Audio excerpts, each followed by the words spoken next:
Olá, bom dia. Bom dia. Olá pessoal, bom dia. 17 de março, segunda-feira. Este é o Visual, o programa da TV Brasil feito em Libras. Está participando? Estamos esperando por você no nosso Facebook. É isso aí. Envie sua sugestão. O nosso endereço é facebook.com/Visual TV Brasil. O Visual começa agora.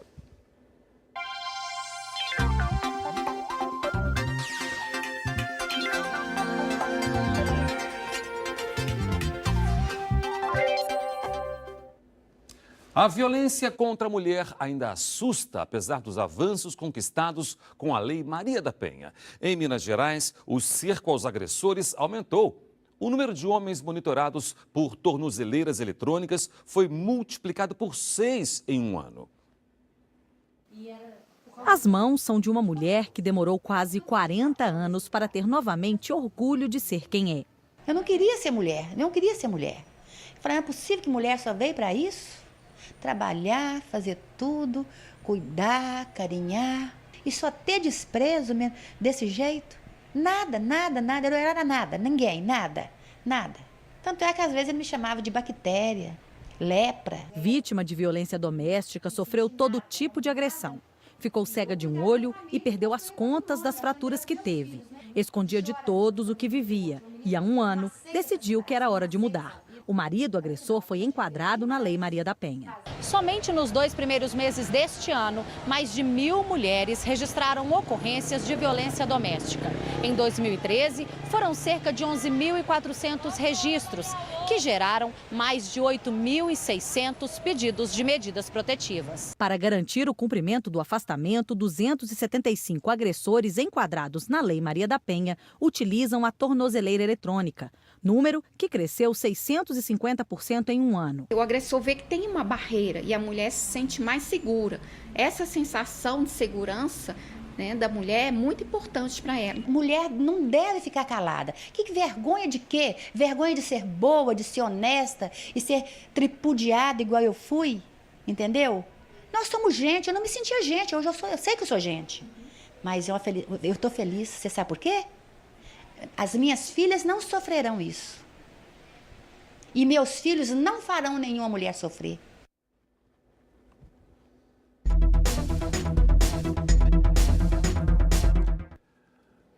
A Ucrânia é uma das principais notícias internacionais das últimas semanas. Depois de uma série de manifestações populares, um presidente foi deposto e uma crise separatista surgiu. Para entender mais sobre esses assuntos, eu converso aqui com o professor Márcio Scalessi, professor da PUC-Rio. Bom dia, professor Márcio. Bom dia. Tudo bem? Como começou a crise aí com a Ucrânia, professor? Começou com uma divisão dentro na população ucraniana entre aqueles que desejam a aproximação com a União Europeia e aqueles que preferem a manutenção dos laços tradicionais com a Rússia. Boa parte da população ucraniana, especialmente os ucranianos étnicos, né, que são a maior parte da população da Ucrânia, preferem essa aproximação com a União Europeia. Isso estava sendo negociado, mas aí por causa de um problema de empréstimos, a presidência da Ucrânia pretendia uma ajuda externa para resolver alguns problemas econômicos graves do país. A União Europeia disse que emprestaria uma quantia menor do que as pretensões ucranianas. Sim. E exigia também algumas mudanças nas instituições ucranianas. Aí o presidente Putin, da Rússia, sempre preocupado com a manutenção da influência russa lá, na Ucrânia, ofereceu uma quantia bem maior do que a da União Europeia e dentro desse quadro, e que a Ucrânia não avançasse nas suas negociações com a União Europeia em termos de aproximação. Aí o presidente Yanukovych, que era o presidente da Ucrânia na época, foi deposto depois, ele aceitou a proposta do Putin, do presidente Putin, e isso foi o que começou a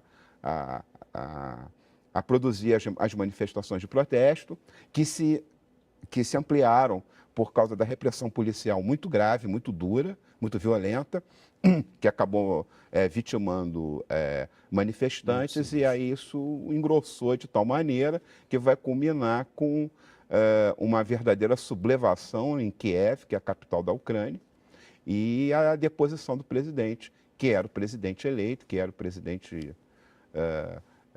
do país, ele fugiu, inclusive. Esse presidente, inclusive, defendido pela Rússia com unhas e dentes, na verdade. Defendido Qual pela é o real Rússia. interesse da Rússia realmente na A Ucrânia, Rússia, especialmente na Crimeia? Olha, a Rússia entende que a Ucrânia e a Crimeia são suas áreas de influência tradicionais.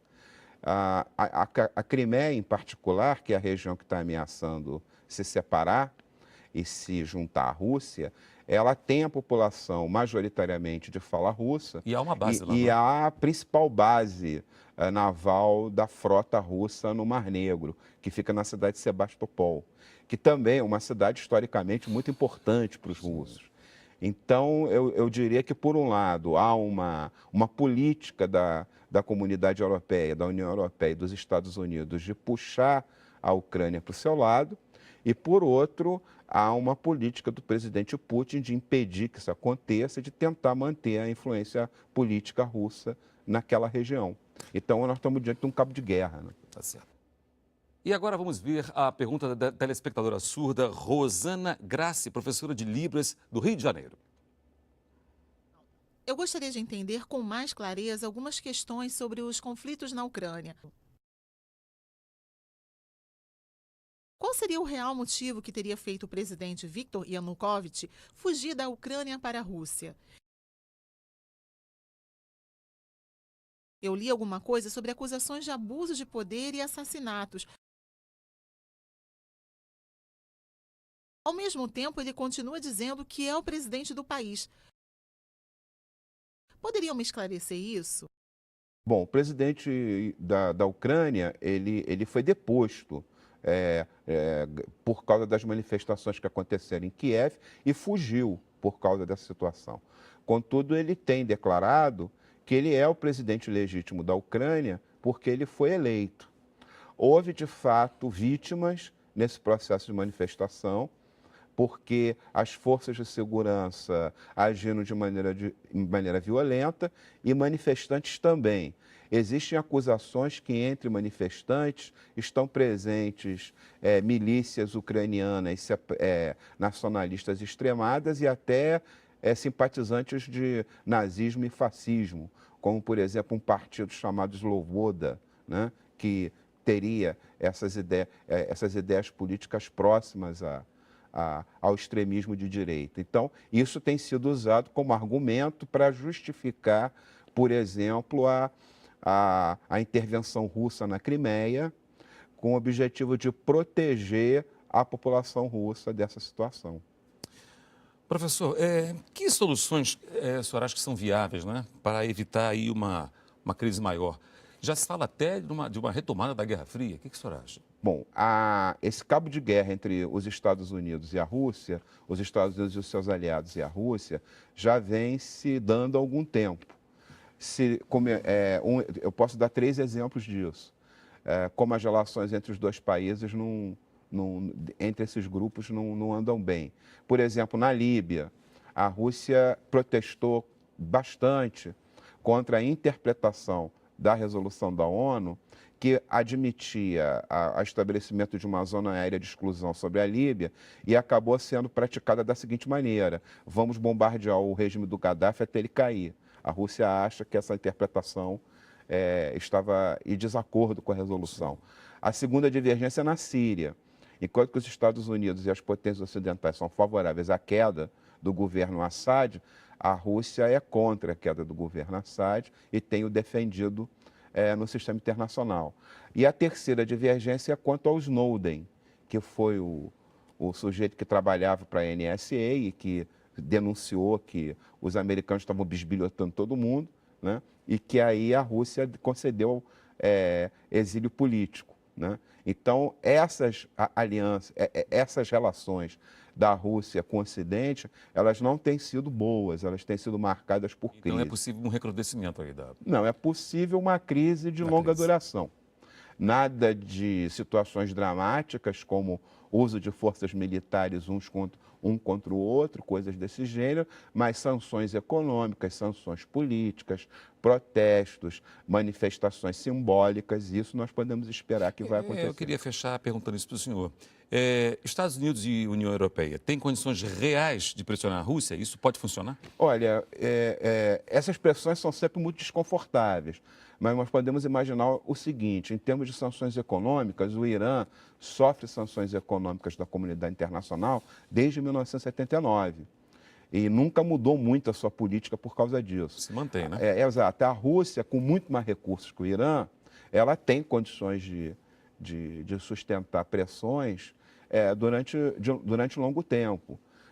Então, eu creio que, enfim, não se espera que a Rússia mude sua atitude por causa de sanções econômicas. O que se espera é que a Rússia, de acordo com a visão do Ocidente, não pode se ver estimulada a tomar atitudes como essa que ela tomou na Crimeia. Fora que o Ocidente também tem interesses lá na Rússia, né? Sim, o Ocidente tem interesses na Rússia. A Rússia tem a maior reserva de gás natural do mundo. É importante esse gás natural para o abastecimento dos países europeus, para a própria Ucrânia, não é? A Ucrânia depende do gás natural russo. Uma das cenouras que o presidente Putin acenou lá para o presidente da Ucrânia para ele mudar de ideia na época foi vender gás baratinho.